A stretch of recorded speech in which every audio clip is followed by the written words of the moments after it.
What is up, YouTube? It's your boy Millzy, back with the Hometown Commander, and we are back for another episode of Millzy Reacts, the show where I react to the news of the day. Not a show that I plan to do all that often, but I thought today was an exception because we got to finally see the reveal of March of the Machine, and a lot of different things, a lot of things I'm really excited about, a lot of things I want to talk about, and some new fun. Well, first off, we finally got to see battles. Battles are finally here.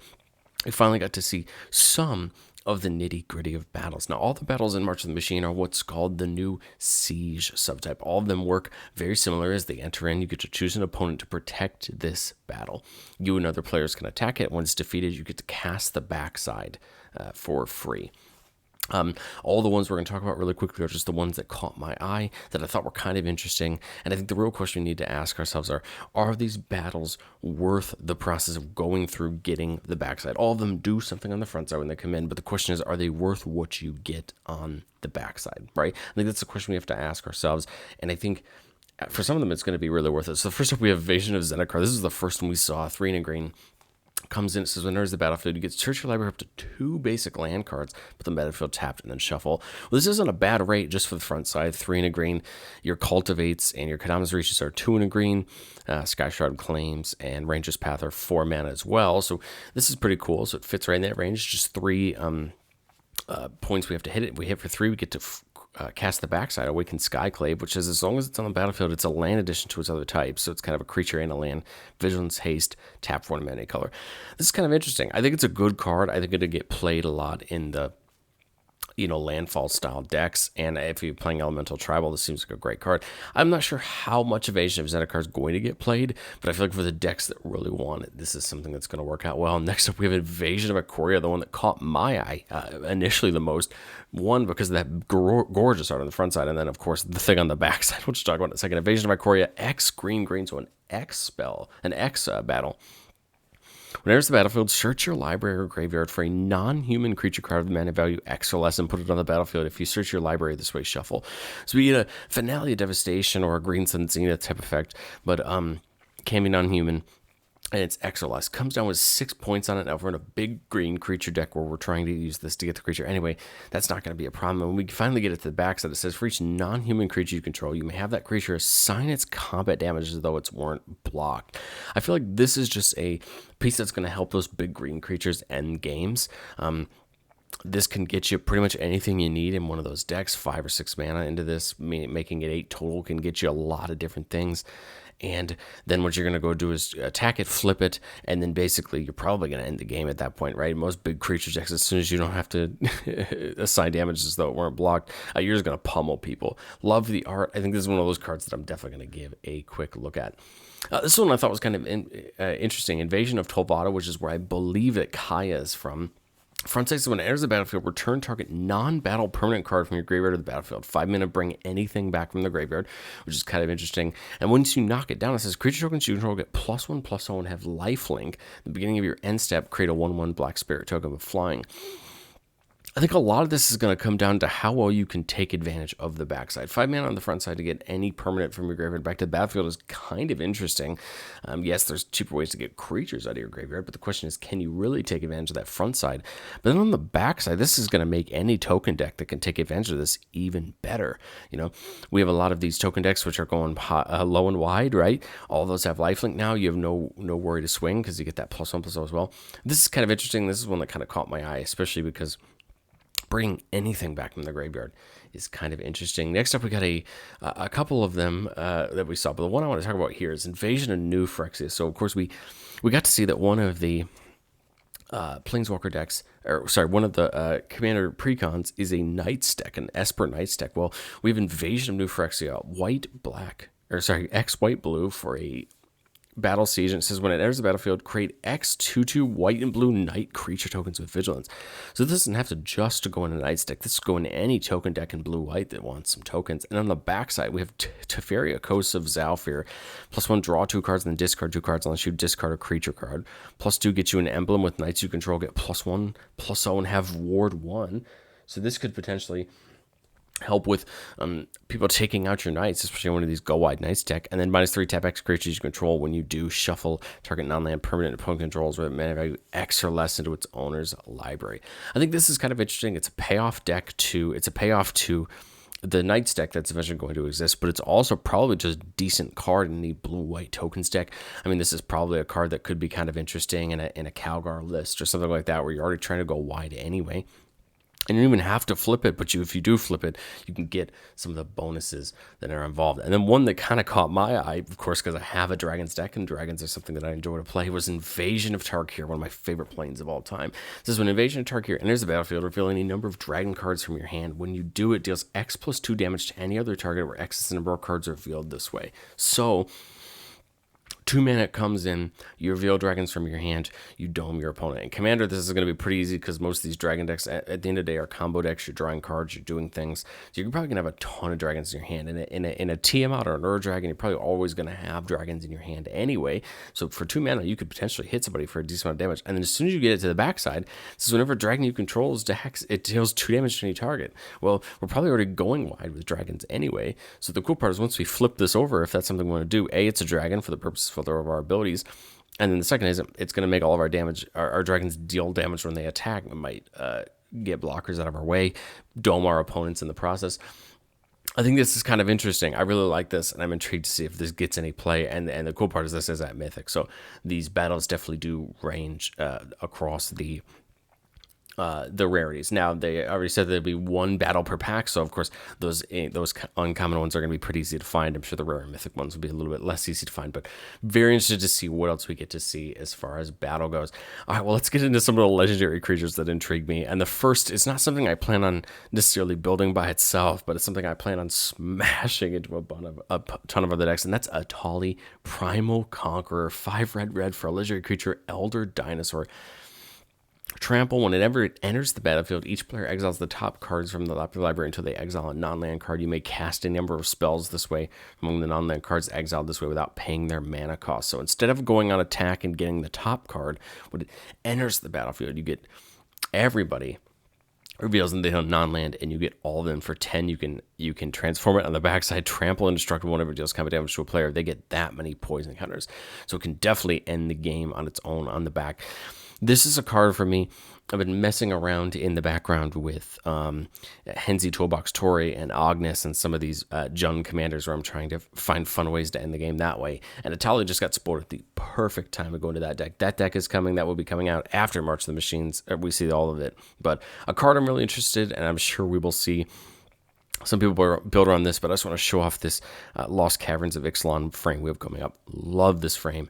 Absolutely gorgeous, and Atali looks super cool in the process. We saw 2 more team-ups. I think we saw a couple cool team-ups, but these 2 are important to me because I think they point out something interesting. So you'll notice that the 2 team-ups we see before us, Borborygmos and Fibblethip, are from Ravnica, and Zergo and Ojutai are from Tarkir. Well, neither of these sets actually ever got showcase frames, and these 2 are the actual showcase frames they created for these planes. I think this is pretty cool because what were they going to do otherwise? We see on the left the Ravnica frame. You see a lot of the skyline coming around and framing the card. I think that's pretty cool. Borborygmos and Fibblethip seems like a very interesting combination. The card's pretty cool as well. And on the right, you have Zergo and Ojutai coming together to form a Jeskai partner pair. You see Zergo riding Ojutai there. Get a very interesting effect. Both of these guys are pretty cool, but I just wanted to show off these new frames, the frames that they created for each of them. We saw the new Alish Norn, which confirms that all 5 Praetors will have cards in the set, and they all flip into sagas. This one says whenever a source an opponent controls deals damage to you or a permanent you control, that source's controller loses 2 life unless they pay 1. That's pretty interesting because that's going to shut off most combat damage, right? Because basically they're going to have that mana to not lose 2 life if you're going to do that. And then you can pay 2 sacrifice 3 other permanents and flip it. And the backside says incubate 2 5 times. We'll talk about incubate in a second when we get to the commander decks. And then transform all of them, which is pretty relevant. Creatures you control get +1/+1 and gain double strike on a turn. And another 3, destroy all the permanents except for artifacts, lands, and Phyrexians. And then you get to bring it back in on the Alish Norn side. This card, I think, goes really hand in hand with the precon that we're seeing for the Phyrexians, the black-white in this set. Incubate's a pretty cool mechanic, and like I said, we're going to talk about it when we get to... Actually, we'll talk about it right now. So when you incubate, you make these token artifacts, and for 2 mana, you can transfer it over. But a lot of the times when it says incubate 2, you incubate with one of these with a number of counters on it, plus and plus one counters on it, so that way when you transform it to the backside, you get a creature with that many counters on it. So incubation is kind of interesting. I mean, it makes sense. They're growing and then they come out, and then they're token artifact creatures that are Phyrexian. So most of these cards are going to care about kind of that Phyrexian tribal go wide type things, I'm sure. So it's kind of interesting. We'll get to see what Incubator does. It is an artifact, so for the purpose of artifact effects, you get to probably use Nettle Cyst and cranial plating to high effect, I'm sure, but that is just a little bit on incubate, and again, we'll get to see a little bit more of that as time goes on. We see Quintorius Lore Master, which is kind of interesting because everyone was pretty sure after the story happened that we thought Quintorius' spark ignited, but no, we don't see that. We just see him as a legendary creature, Elephant Cleric, Vigilance. At the beginning of your end step, exile target non-creature, non-land from your graveyard. Create a 3/2 red and white spirit creature token. So kind of going back to those spirit creature tokens that the Lorehold College used so much in Strixhaven. And then 1 red white tap, sacrifice a spirit, choose target card, exiled with Quintorius. You may cast that card without paying its mana cost. Spell you put into a graveyard instead, put it on the bottom of someone's library instead. It's very interesting. Again, going back to that, just... kind of Osgear, put artifacts in the graveyard, get value from them type things. Quintorius is kind of interesting. I'm sure lots of people will brew on this one, and of course we'll be brewing it on the channel. All right, guys. My favorite card I saw today was a card I did not expect coming, but let me tell you, I am very excited because one of my personal decks will be changing, and that is Sirach and Goreclaw. We got a team up for Tark here with one of my favorite commanders of all time, and Sirach. Sirach and Goreclaw is a 4 green human bear. Trample. Other creatures you control have trample, and whenever a non-token creature enters the battlefield under control, put a +1/+1 counter on it. It gains haste until end of turn, and this is a 6/5. Friends, I looked at this card so many times today when I saw it, because my first honest question was, is this better than Goreclaw for the deck that Goreclaw currently has? And I went back and forth on this a bunch of times, I'm going to be honest. But I think what I figured out is the answer is yes, because of that haste enabling on the bottom. Goreclaw is really great at reducing cost, and it's great because you can dump a lot of creatures on the battlefield. But if you don't have that haste enabler, sometimes you find yourself just passing your turn with a bunch of creatures on the board and nothing to do with it. I think the difference here is Mono Green has no problem with great mana dorks that produce lots of mana, cheating creatures into play. Goreclaw, Nidalea, and Emerald Medallion all reduce the spell, the cost of creature spells. I am very excited to try moving my Goreclaw deck over to this and seeing if it works the same way I want it to, and that, of course, will be coming to the channel. I'm very excited about that one.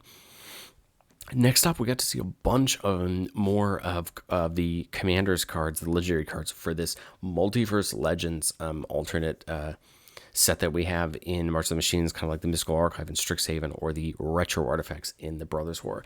I was very intrigued to see what they were going to choose. I mean, a lot of the question marks here are, of course, we're bringing things into frames that have never been there before, and what were they going to choose? The first big thing we saw was all 5 of the original Praetors coming into the new black and white Phyrexia all be one frame, and I think they all look gorgeous. They all look great. I love seeing them. Love this Vorinclex. Can't wait to replace it in the decks that I have it in. They also picked Skittles. Skithrix is back in the set. It's also a mythic as well in that slot, which is pretty cool. The big question I had was, of course, so all of these alternate sheet sets have always had, uncommons and rares and mythics. So I was intrigued to see what they were going to choose for uncommons. Zada Hedron Grinder is a great card. Love seeing that as an uncommon. This is a commander a lot of people love and play in a lot of other strategies. Yargle, I'm kind of mixed on. I mean, it is Yargle. Everybody loves Yargle.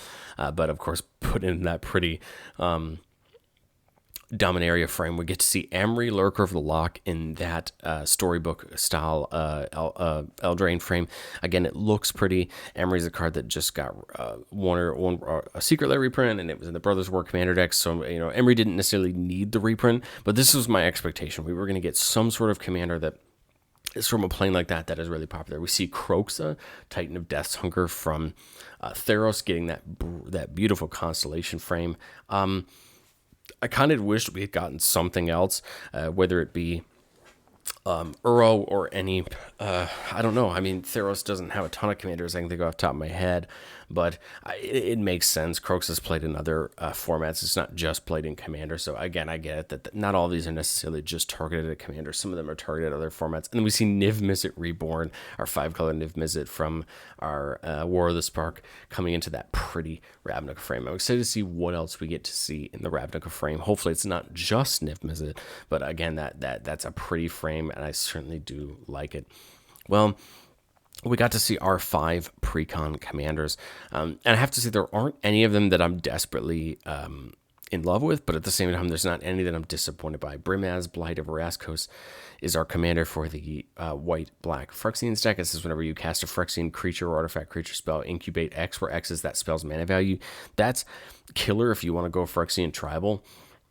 Remember, you make that incubator token, and then for 2, you can turn it into a creature, and then at the beginning of your end step, if a Phyrexian creature died under your control, this turn proliferates, you can put more counters on everything.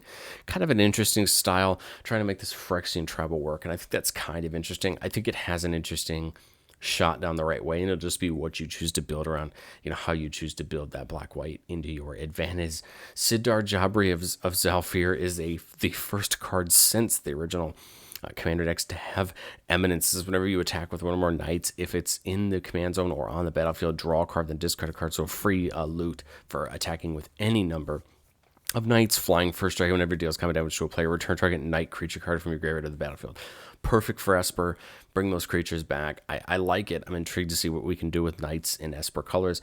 But of course, we know the set's going to help us out with that as well. And again, we haven't seen any of the new cards in these commander decks, just these 5. So of course, they're probably going to have things to help them out. Bright Palm Soul Awakener, very Kamigawa looking, and I love it. Naya +1/+1 counters back up 1. So when this creature enters the battlefield, put a +1/+1 on target creature. If it's another creature, it gains the following ability until it turns. So that's pretty cool because you can either give the counter to itself, and it doesn't spread the ability. But if you choose to put it on something else, you spread that ability around, which I think is a very interesting mechanic. And I'm intrigued to see what the rest of it looks like. Whenever it attacks, double another +1/+1 counters on target creature. That creature can't be blocked by a creature with power 2 or less this turn. This is great. If you put it on another creature that's already attacking, double those counters.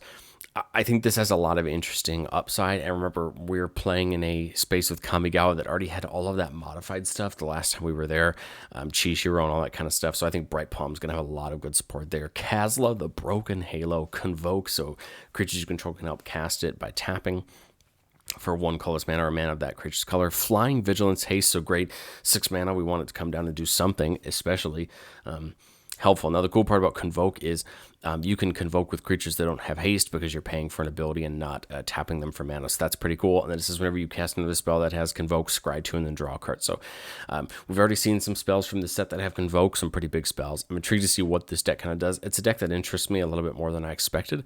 So I'm intrigued to see what we can do with that. Very excited to brew around that one. And then Gimbal, Gremlin Prodigy 2 and Tamer. For artifact creatures you control have a trample. So that's kind of interesting. It wouldn't be Tamer without a little bit of trample. In the beginning of your end step, create a 0/0 red goblin artifact creature can put X +1/+1 counters up, where X is the number of differently named artifact tokens you control. Not artifact creature tokens, artifact tokens. So that's kind of interesting because, of course, we have food, we have Power Stone, we have clues, we have treasures. There's a lot of things as far as artifact tokens we can make. And then you have all of the artifact creature tokens we can make. Mirrors, Thopters, there's lots of things. So I'm intrigued to see what Gimbal's deck looks like. Again, I'd kind of hoped it was going to be something like Energy because I felt like it was the perfect time to bring an Energy Commander in, but it isn't. But this is a very Tamer way to do it, and I'm kind of interested in that. I kind of like this effect because it's kind of like if you think about it, it's kind of like Urza from Brothers War, where you're making that construct, and the construct cares about how many artifacts you have. This one's just a little bit different, but I like it. I think it's interesting. I will be brewing around all 5 of these. Don't you worry. We're going to be brewing the crap out of this set. I'm very excited. So don't wait. Subscribe to the channel. I will be brewing all of them in due time. The last thing that I wanted to do was just come on over to the Wizards article, because I wanted to kind of point out there's a couple on here that we haven't seen yet, but this just goes through all of the frames for each of the planes. We see Ravnica there, Kaldheim's getting Ignarunais with that pretty frame. We see Hirobi Death's Wall for coming out in that beautiful neon frame. Of course, we see Dominaria with Yarkle. We see Strixhaven with Eudora, a Grove Gardener, who I didn't know was from Arcavios, but of course, Eudora is a very popular commander card, bringing those down-token creatures back as forest. Pretty important. Love seeing that. Innistrad, of course, we see Thalia Garden of Thraben again back in that pretty Innistrad frame. Absolutely love it. We see one of my personal favorite commanders that I've built, Emodi's Celebrant of Bounty with the Amonkhet frame. A lot of people didn't really know what to do with this frame at first because, of course, this was on those masterpieces that no one could read. They were in that weird writing. So love seeing it. Very excited to get a new frame for Modi and to get a new copy of it. But that is going to be the Amonkhet frame. We see another look at that Tarkir frame here in Taigim, Ojutai Master. Again, love the kind of dragons around the frame. I think it looks pretty cool. We see Ikoria's frame, which of course was very cartoony, in Gigantha the Wellspring getting a reprint, the companion. Love the art there. Of course, Gigantha well played in a bunch of formats, pretty cool. And then Ixalan, of course, we've already seen on Galton Mavrin already. We saw that on Tali, and now Captain Lannery Storm, a very popular card from Ixalan, coming in that new coin frame. I absolutely love this frame. It just looks, I think it looks really cool. I love the kind of thing around it, the gold coin, and each of these legendary creatures being represented as a coin. I think looks pretty cool. We get to see some new foilings, which look pretty cool. Again, they're showing that all the cards from the new legendaries from this set are going to be represented in their own frames. We get to see some of the basics, which I think look pretty cool. Again, everything that isn't going to have its own frame is going to have an extended art frame. We see the 3 team-ups that are exclusive to the pre-release stuff. And then that was most of it. Man, I have to say I am very excited about what is going to come with March of the Machines. Again, spoilers started today, March 29th, and are going to run through the 4th. So we're going to see a lot of stuff every day. I'm not going to be doing reactions every day. I just simply wanted to do this because we finally saw battles. We finally saw a lot of things. And I kind of want to just get, what do you guys think about this? Do you guys like battles? Do you guys like the new cards? What are you most excited for? I was shook by the Goreclaw team up. I am so happy, and I cannot wait to brew that on the channel. I'm going to say it now for anyone who's made it this far into the video. I am going to brew absolutely every team up that I can. I will warn you, I'm not going to brew Yargle and Multani, but I will try to brew every other team up I can. I'm going to try to brew every commander I can from this set that I can come up with a deck for on my quest to outbrew your favorite Magic channel and enjoy it. Thank you guys so much for watching, and if you also made it this far, tomorrow the first episode of the Commander Brew Crew podcast goes up. It is a new podcast I'm doing with my friends, and I'm so excited to bring podcasts back to this channel. It's something I miss doing so much. I forget sometimes what it is to do content with other people, and I picked 2 guys who absolutely love this game as much as I do and want to brew as much as I do, and that podcast is going to be brew focused, what it means to brewing to us. That first episode tomorrow is a overview of what we expect from the sets from this year. We wanted to get it out and record it as soon as we could before we got to see everything that came out today, because we wanted to kind of guess a little bit on team ups and that kind of thing. But after that first episode, we're going to be talking about our philosophy brewing together, talking about things we're brewing and that kind of thing. It's going to really just be about our philosophies as brewers, what we care about as brewers, and kind of having fun together as brewers, talking about what we love about the game. So if that's something that interests you, Commander Brew Crew goes up tomorrow, episode 1. I am so excited to share that with you guys. Thank you guys so much for watching, and I will catch you next time.